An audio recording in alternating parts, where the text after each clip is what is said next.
चलिए दोस्तों बात करते हैं एक और नई क्वेश्चन के बारे में।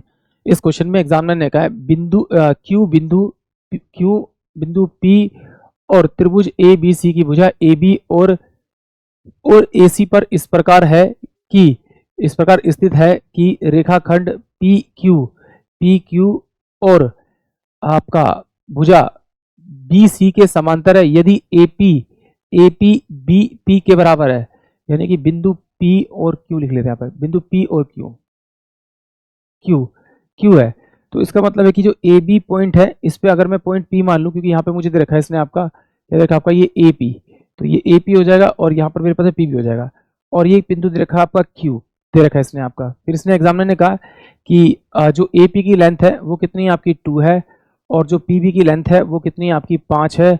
और त्रिभुज ए पी और क्यू इसका जो क्षेत्रफल दे रखा है वो दे रखा है इसने 4। तो एग्जामिनर पूछ रहा है कि पी क्यू सी और बी का क्षेत्रफल क्या होगा, ये एग्जामिनर मुझसे पूछ रहा है। तो सबसे पहले इस क्वेश्चन करने से पहले आपको एक प्रॉपर्टी समझनी पड़ेगी, समरूप त्रिभुज की प्रॉपर्टी समझनी पड़ेगी। अगर आपको जैसे एक त्रिभुज दे रखा है यहाँ पे पी क्यू और आर दे रखा है, ये आपको ए बी और सी दे रखा है।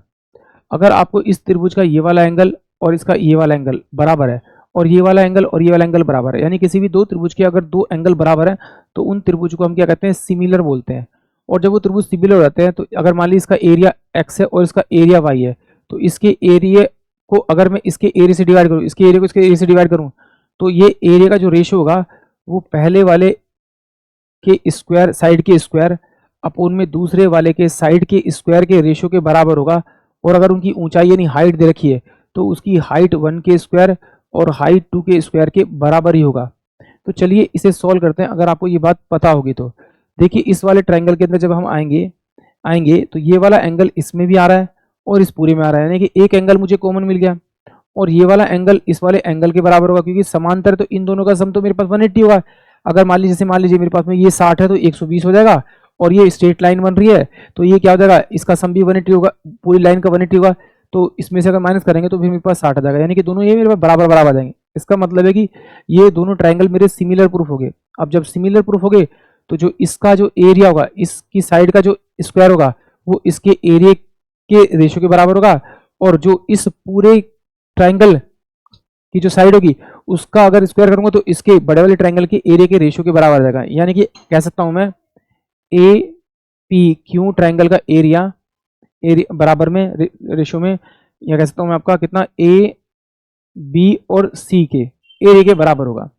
तो यहाँ पर देखिए ये पूरी साइड कितनी है, ये 5 और 2 7, ये पूरे के साथ है, 7 का स्क्वायर करूंगा तो मेरे पास 49 हो जाएगा।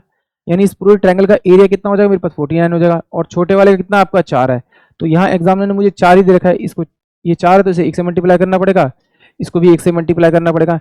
यानी पूरा ट्रायंगल का एरिया तो मेरे पास 49 हो गया और इस ऊपर वाले का एरिया मेरे पास 4 है। अगर इसमें से 4 माइनस करूंगा तो मेरे पास में 45 जो बचेगा वो इस वाले का एरिया तो बचेगा, यानी 45 प्लस का 4 करूंगा तभी तो 49 के बराबर होगा। यानी कि ऑप्शन जो बी होगा वो इस क्वेश्चन के लिए करेक्ट होगा। आई होप आप सभी को क्वेश्चन समझ में आया होगा।